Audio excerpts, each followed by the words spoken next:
osuru pacho ka en tiyo yango ni medruok tiyo gi ndawa e kind rowere kelo pek mar kedo gi tuoche ma kadwaro ntiere mondo mi ji okenge mathiro tiyo gi ndawa ka giloso gi jofwambo. Jatatije mar riwruogno Patrick Nyangweso koni kaluwore kod lipot riwruok mochung' ne weche thieth e piny mangima WHO, ndawa en achiel kuom gigo makelo tuoche kod tho e pacho ka gijiwo piny owacho mondo omed osuru e mwandu mag ndawa kendo dino rode mag mwandu mag ndawa ma bende gidonjogo e pacho ka.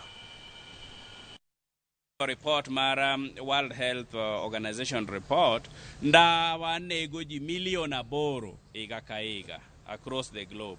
To Kenya waka onego ji 12,000 higa ka higa. Nyiso ni ji 26 tho dichieng' kodichieng' nikech weche mag ndawa. Support osuru mene Mheshimiwa Mbadi oketo e yo magiluongo ne the exercise duty amendment mar ndawa. Tiyo gi Ministry mar Interior kuma Bwana Murkomen nitiere, to gi Ministry mar Health, to gi National Treasury gi KRA mondo mi boda kuonde mandewni moko ndawa ma bechgi yot mamiyo nyithindwa nyalo ng'iewo mapiyogi mondo lor. To wawacho ni jok ma nigi omuom manyalo konyo jopur mar ndawa ochak bedo trend kata puonjgi e midhiero mar ndawa.